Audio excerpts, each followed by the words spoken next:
ومرحبا بكم في فيديو جديد من قناة أشرف جيمنج راكتيزيتي.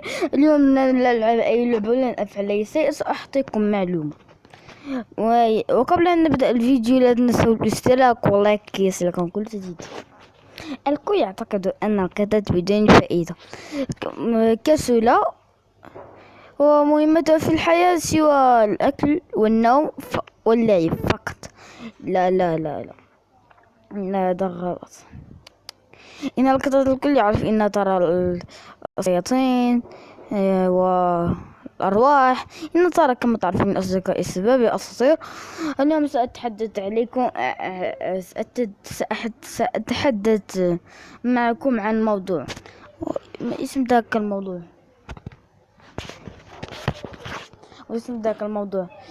إن القطط عندما تحضر عندك لبيتك مثلا تربيها، مثلا تعيش معك عامان 3 عامان، ستصير القطتك مندمجة معك، ستصير مندمجة معك، ستحميك.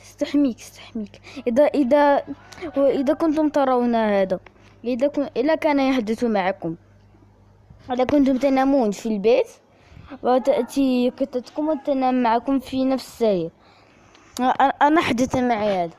إن هذا يعني إن القط يحبك زد يحبك. إن القط يحبك ويريد أن يحميك. مثلا نفترض أنا شرير، وإذا قطي ماذا سيفعل؟ وعارف أن شرير، سيحس بي أنني شرير بدون أن أقول له بأني شرير. سيحس بي، سيقول سيزعر. وموضوع ثاني، إذا كان القط يقول مثل هذا الصوت،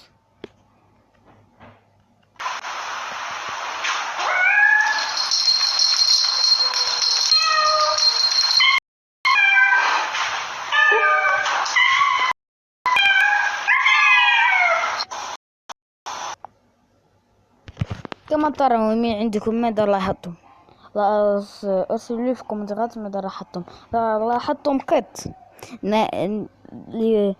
قطط يصرخون أمام الباب والباب مقفول. لا تعرفون ماذا؟ لماذا يصرخون؟ لا يريدون أن يناموا مع الشخص الذي نائم في ذلك البيت. لا يريد أي شيء، خائفون فقط أن يحدث له أي مكروه. هذا هو. وإذا رأيتم القط يصرخ هكذا،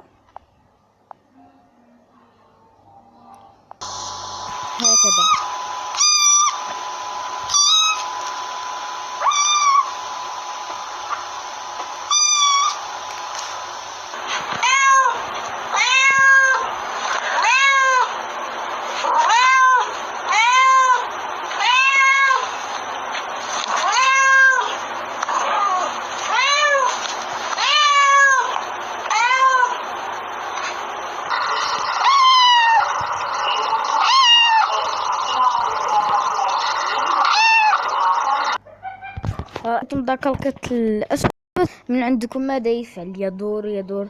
ماذا يريد؟ يبحث عنك. وذاك القط الذي رأيتهم نائم، ليس نائم، مستلقي على السرير، وصاحب القط يلعب معه. ولماذا يصرخ من عندكم؟ إنه زائر.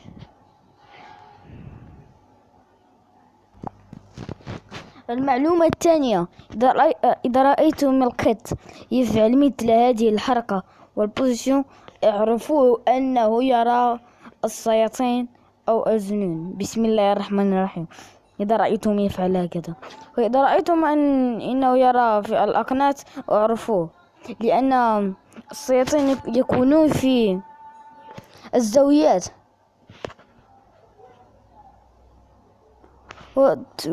وإليكم المعلومة الثالثة. إن القط إنه أيضا يشعر بالوحدة، يحب الجماعة. إذا كان لديكم قط اجلسوا معه، إنه يحب الجماعة. القطط يحبون الجماعة. وأنا سأقول لكم وداعا ونلتقي في فيديو الجاي، وسأقول لكم المعلومة الأخيرة: اعتنوا بقطتكم واعتنوا. وأنا أتحدث معكم أصرف جيم تي، ونلتقي في الفيديو الجاي. أصدقائي مرحبا بكم، وداعا يا أصدقاء، ونلتقي في الفيديو الجاي. ولقد أسست كونت في التيك توك يا أصدقائي، يمكنكم أن تدخلوا إليه. سأريكم الكونت في الحلقة الجاية، لأني لم أسس اسمه، إنني أفكر. وأنا سأقول لكم وداعا يا أساطير يا أصدقاء، وقبل أن أقطع الفيديو لا تنسوا الاشتراك واللايك كي يصلكم كل جديد.